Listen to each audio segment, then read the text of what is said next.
Você paz, cara amiga, caro amigo que acompanha diariamente a nossa meditação sobre a Palavra de Deus no Santo Evangelho. Iniciemos esse nosso encontro em nome do Pai, do Filho e do Espírito Santo. Amém. Vinde, Santo Espírito, dai-nos um raio de vossa luz. Vinde, Pai dos pobres, doador dos dons, consolador divino, doce hóspede da alma, suave refrigério. No trabalho calma, na aflição consolo, na angústia paz. Ó luz da verdade, aclarai as dúvidas do nosso coração. Sem a vossa força nada o homem pode, nenhum bem há nele. Lavai as nossas manchas, regai nossas securas, curai nossas doenças. Comovei o que é rígido, dai calor ao que é frio, reconduzi o errante. Dai aos vossos filhos que em vós confiam vossos 7 dons. Dai-nos a virtude, a garantia da salvação e a alegria perfeita. Amém. Graças a Deus, hoje o Evangelho de Lucas é no capítulo 12, a gente saiu do fim daquele capítulo 11, que era aquela tensão imensa em relação a Jesus, aqueles fariseus com aqueles montes de perguntas que faziam a Jesus para apanhá-lo em alguma dificuldade, armando, como a gente costuma dizer, uma arapuca, uma cilada para Jesus. Jesus se desvencilha deles e agora se encontra em área aberta. E é notável como Lucas chama a atenção que havia milhares de pessoas que se reuniram ali em volta de Jesus. Lucas diz que era tanta gente que as pessoas chegavam mesmo a pisar umas nas outras. E ele começou a falar primeiro aos seus discípulos. Portanto, a palavra de Jesus hoje não é como nesses dias uma palavra dirigida aos fariseus, mas é uma palavra dirigida aos discípulos, ou seja, a você, a mim, a nós que queremos escutar a sua palavra, nós que vamos deixando de ser simplesmente parte de uma multidão para começar a criar uma relação com Jesus. Relação que é interessante, que é relação de amizade.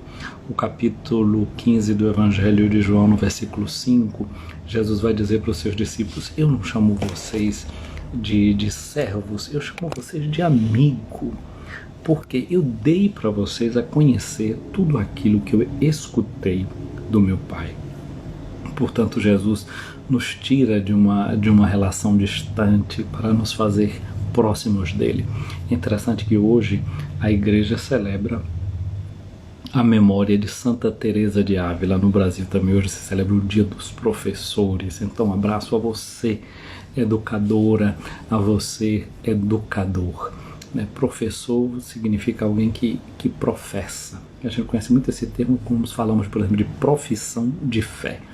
Não é a fé que é uma coisa que deve ser professada, deve ser pronunciada. É alguém que toma uma posição, é alguém que se define na vida. E o professor, então, é alguém que se define na vida, que ajuda o outro, que promove o outro, que professa aquilo que carrega dentro de si, aquilo que traz no mais profundo do seu coração.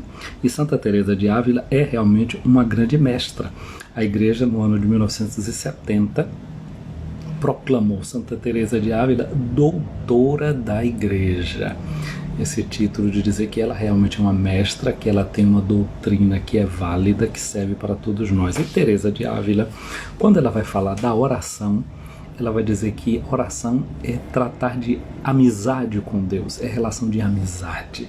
Então hoje a gente é chamado a sair de uma multidão qualquer que escuta Jesus para entrar num processo de amizade com Ele, de escuta da sua palavra. Qual é a palavra que Ele dirige para você, para mim, que somos seus discípulos? Ele diz: tomai cuidado com o fermento dos fariseus. Tomar cuidado.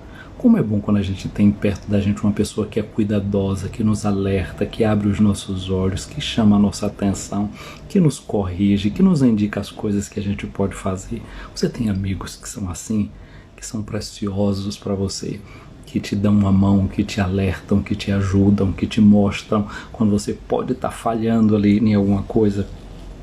Se ontem é verdade que Jesus estava falando para os fariseus diretamente, nós vimos que eram palavras assim que ao mesmo tempo eram duras, mas que é um alerta muito grande. Ele dizia assim: ai de vós, fariseus. Esse ai de vós é como quem está dizendo assim: pobrezinhos de vocês que perdem aquelas coisas que são fundamentais, que são principais. Então agora Jesus está falando para os seus discípulos, dizendo assim: olha, prestem atenção, porque dentro de você pode ser que more um fariseu. Tomai cuidado com o fermento dos fariseus. Existe o fermento aquele que cai dentro da massa, ninguém vê, não é grande quantidade, mas ele entra na massa e transforma a massa. Existe um outro tipo de fermento que Jesus fala que a gente deve carregar, que é o fermento do reino dos céus. Isso a gente vai ouvir no capítulo 13 do Evangelho de Lucas, esse fermento positivo. Mas existe uma fermentação negativa. E qual é esse fermento dos fariseus que Jesus chama a atenção da gente? Ele diz, é o fermento da hipocrisia. A palavra hipocrisia é uma palavra que vem do mundo do teatro. Hipocrites, na língua grega, significa o que faz teatro, não é o que está em cima de um palco e está recitando um papel. Ora, quando eu estou recitando um papel, quando uma pessoa está interpretando um personagem, ele está falando de uma coisa que não é dele mesmo, né? Quando eu represento um personagem, você faz o personagem, não é que você é aquela pessoa, não é? No teatro você morre, você chora, você sofre. Então, pode ser que na vida real não seja nada disso. Então Jesus chama a atenção da gente para a gente não levar a vida da gente fazendo teatro. Porque no fundo dessa questão do papel, o risco da gente criar uma dupla personalidade, não é? Da gente confundir. E se sabe realmente na vida, por exemplo, não é? Atores e atrizes que muitas vezes acabam doentes na vida por conta dos personagens que interpretam no teatro. Inclusive nas escolas de teatro, as pessoas são muito bem preparadas, não é? Para interpretar os papéis, estudam muito bem o personagem, fazem laboratórios para incorporarem o personagem, mas depois existe também um método para se despedir do personagem, para que o personagem não fique vivo dentro de você, né? Então, e tem técnicas, por exemplo, na psicologia, né, do psicodrama, que é justamente usar o teatro como um meio de cura. Mas aqui agora a chamada de Jesus é porque a gente pode levar uma vida teatralizada e essa vida não é para a cura da gente, ao contrário, é um tipo de vida que nos pode adoecer. E o que Jesus chama a atenção é isso, para essa hipocrisia, essa vida dupla que a gente pode levar. Porque no fundo, né, nós estamos sempre dentro da nossa consciência, não é? Dizem que uma pessoa no dia, eu ouvi falando um dia desse numa pesquisa alemã, não é, que a gente umas 200 vezes no dia está se relacionando com mentiras, ou dizendo mentiras ou ouvindo mentiras. Agora aqui, às vezes mentira num sentido muito, às vezes muito simples, uma coisinha que a gente conta e que não é exatamente daquele jeito, mas que a gente um pouco transforma para se adequar.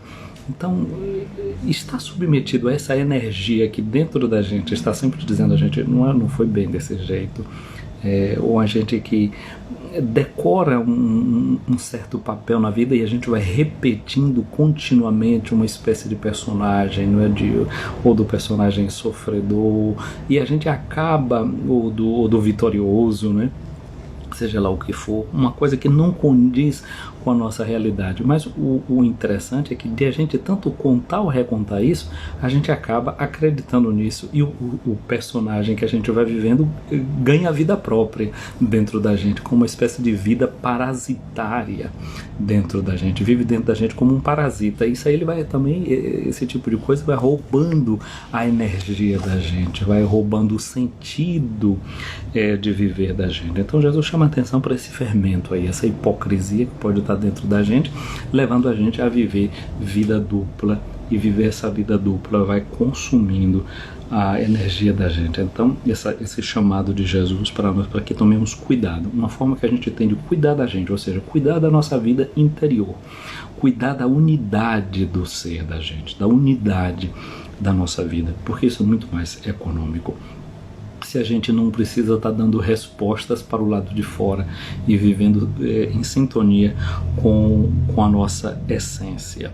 Aí Jesus diz uma coisa aqui interessante para nós: não há nada de escondido que não venha a ser revelado.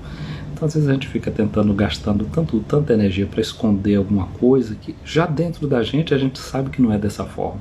E aí a gente já experimenta um primeiro dreno, um primeiro lugar por onde a energia da gente está indo embora. Isso não faz bem a gente mesmo está se desmentindo, e isso a gente vai perdendo força. Então é interessante isso.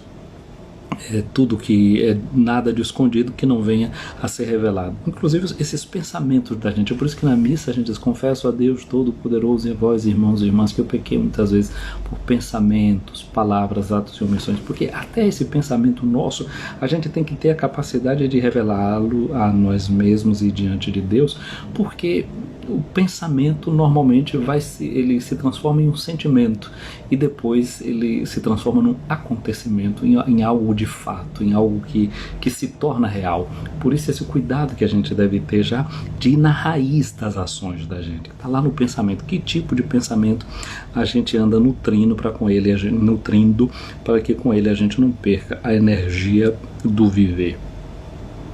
Então tudo isso que está oculto, ele tende a ser conhecido, né? Porque de fato nas ações da gente vai espelhar depois nos acontecimentos aquilo que é nos pensamentos nossos. Então se uma coisa acontece, não é que acontece simplesmente por acaso, né? Ela é fruto também de algo que a gente vai nutrindo, vai pensando nela, e depois a gente materializa. Um outro dado aqui também que a gente poderia entender é que nas comunidades o que é ensinado no interno da comunidade, etc., precisa também ganhar a pregação pública, chegar para o lado de fora. É o aspecto missionário também da vida da igreja. Agora olha o que Jesus diz: portanto, tudo que tiverdes dito na escuridão será ouvido à luz do dia. Então esse cuidado que a gente deve ter com o que a gente diz, com o que a gente fala. Se não é para ninguém saber, é melhor a gente não dizer.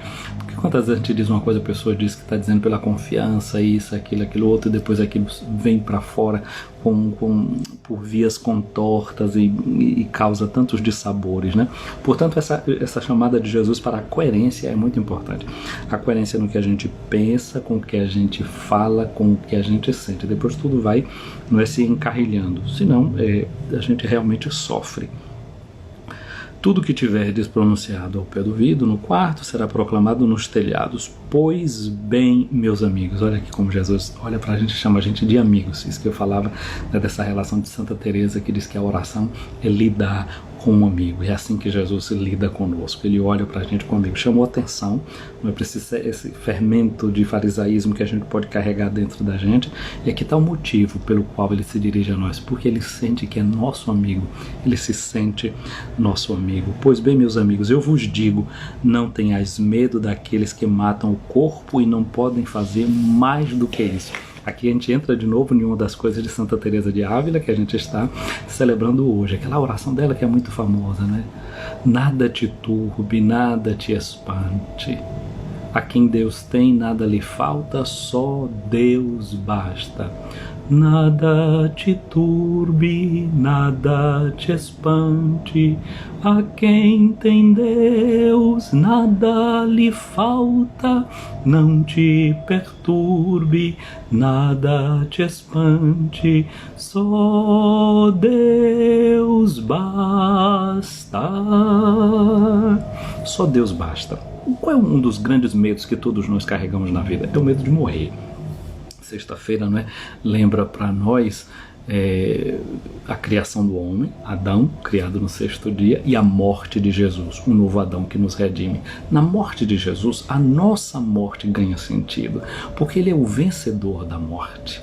Então a morte que é o último inimigo que a gente tem no combate da gente, né? Adão que se reveste de folhas porque está se escondendo da sua nudez, não é? Carrega essa vergonha fundamental. E aí que está o problema muitas vezes da hipocrisia, de a gente se mascarar, porque muitas vezes a gente tem a vergonha de assumir essa nudez existencial, aquilo que a gente é de fato, e a gente vai se mascarando para poder ser aceito por esse, para ser aceito por aquele. E Jesus então vai mostrar para a gente que não precisa a gente ficar com todas essas fantasias, com esse fermento de hipocrisia dentro dentro da gente. Às vezes esse medo de morte é o medo de ser anulado, de ser negado pelo olhar do outro, de não ser valorizado em um determinado lugar da sociedade por causa de um comportamento, por causa das nossas atitudes. E Deus é esse que nos acolhe assim mesmo como nós somos, mesmo diante da nossa nudez existencial. Então, essa palavra de Jesus aqui agora que nos alerta para isso, que a gente não precisa ter medo, nem daqueles que matam o corpo e não podem fazer mais do que isso. E diz Jesus: vou mostrar-vos a quem deveis temer. Temei aquele que, depois de tirar a vida, tem poder de lançar-vos no inferno. Só Deus tem poder para isso, né? De chegar àquele ponto de enviar esses filhos para o inferno. Aqui é aquela palavra que diz Geena. Nós já falamos disso, que a Geena tem um significado, era um lugar onde se jogava o lixo da cidade de Jerusalém. Ali tinha um fogo que queimava constantemente, se jogava as coisas que não prestavam. Ou seja, a nossa vida não é assim. A nossa vida tem sentido diante de Deus. Ele poderia fazer isso com a vida da gente, mas o nosso Deus não tem esse prazer, não tem esse querer. O querer de Deus é que a gente tenha vida e tenha vida em plenitude. Aí Jesus diz: sim, eu vos digo, a este deveis temer. No temor de Deus está o princípio da sabedoria, vai dizer a Sagrada Escritura. Então, esse temer a Deus é não querer, por hipótese alguma, criar uma separação e uma distância dele. Querer viver essa relação de amizade com ele, de amor verdadeiro. E aí Jesus faz uma pergunta que está relacionada com a vida deles, né? O pessoal que frequentava as feiras e via aqueles pardaizinhos assados lá, aqueles espetinhos de pardais. Ele pergunta: por uma pequena quantia não se vende 5 pardais? No entanto, nenhum deles é esquecido por Deus. Até mesmo os cabelos de vossa cabeça estão todos contados. Não tenhais medo. Vós valeis mais do que muitos pardais. Então tá aqui, até o cabelo da gente está contado. Olha só, diz que no fio de cabelo, na raiz do fio de cabelo da gente, tem as informações do nosso DNA. O que o DNA traz com a gente? A marca da nossa identidade. Então aquela marca que mostra que a gente não precisa ser hipócrita, que a gente não precisa se fantasiar, que a gente não precisa querer esconder aquilo que a gente é dos olhos de Deus. Porque lá na raiz do cabelo da gente está aquela informação que diz que você é você mesmo, que você não é o outro. Por mais que você queira se fantasiar e se mostrar uma outra coisa, o que Deus olha é para a sua identidade, para aquilo que você realmente é. E Deus não ama a nossa aparência. Por isso Jesus diz: cuidado com o fermento dos fariseus, que é a hipocrisia. Porque Deus não ama a fantasia que a gente veste. Deus ama-nos na nossa nudez. Aquele Adão que está lá nu e que o olhar dele enxerga. Lembra do domingo passado? Jesus que olhou para aquele homem que estava querendo saber o que era que fazia para alcançar a vida eterna. Jesus apontou os mandamentos. Ele disse que conhecia. Jesus mandou que ele fosse, vendesse tudo o que tinha, desse para os pobres e voltasse para segui-lo. O Evangelho de Marcos diz que Jesus olhou para dentro dele com amor. É isso aqui, não é que Deus olha. Deus olha para a nossa identidade, olha para aquilo que a gente realmente é, e não para aquilo que a gente aparenta ser, ou para aquilo que a gente deseja ser.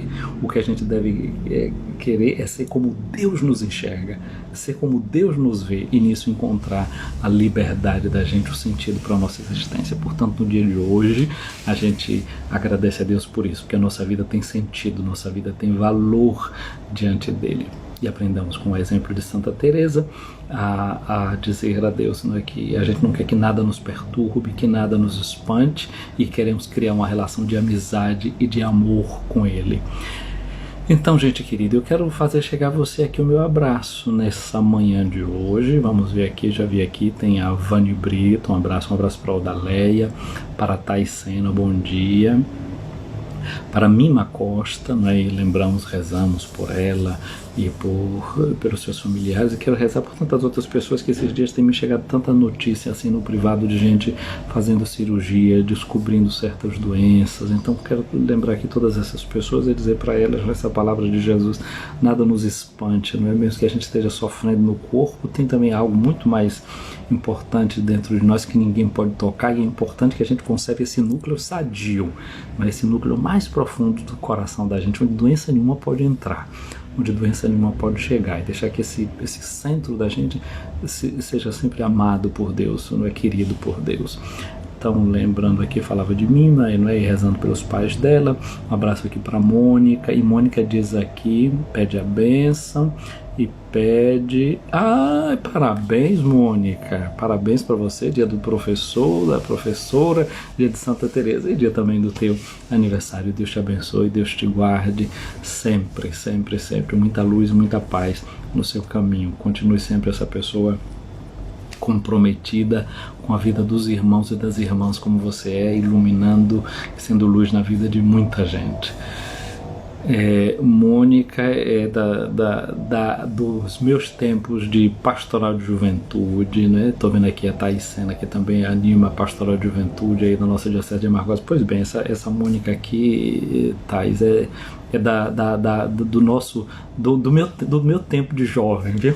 Tá lá daquela carta que eu escrevi para vocês. Mônica faz parte também dessas experiências de pastoral de juventude. Então, um abraço para todas vocês, para todos vocês. Peçamos a bênção de Deus para nós no dia de hoje, pela intercessão de Santa Teresa d'Ávila, essa mulher forte. E Santa Teresa de Ávila, uma das coisas que era muito forte na vida dela também era uma devoção forte a São José. Esse ano é o ano de São José, né? Santa Teresa d'Ávila é uma das grandes promotoras dessa devoção a São José. Ela nos ensina, não é, a nos voltar sempre para o Pai adotivo de Jesus. Então quero pedir pela intercessão também de São José, a quem Santa Teresa de Ávila tanto bem quis, e sobre sempre colocar os mosteiros que fundava sob a proteção de São José, que aprendamos com ela também a colocar sob a proteção de São José os nossos lares, nosso projeto, nossa vida. O Senhor esteja acima de ti para te proteger, à tua frente para te guiar, atrás de ti para te defender, ao teu lado para te acompanhar, dentro de ti para te abençoar. Que a bênção de Deus Todo-Poderoso, Pai, Filho e Espírito Santo desça sobre ti e permaneça para sempre. Vocês que estão aqui, curtam aqui esse vídeo de hoje. A Mônica diz assim que lembra de experiências lindas, não é, que carrega com muito amor e carinho dentro de mim. Realmente foi um tempo de muita semeadura, né? E a gente vê que valeu a pena, Pois bem, vocês salvem, se quiser salvar, salve o vídeo, encaminhem se vocês acham que vale a pena encaminhar para alguém, e depois curtam, e assim esse vídeo vai ganhando a divulgação. Se você tem vídeo que você assistiu e não curtiu, volta lá e curte esses vídeos, viu? Assim a gente vai dando impulso a essas transmissões. Fiquem com Deus. Abençoada sexta-feira.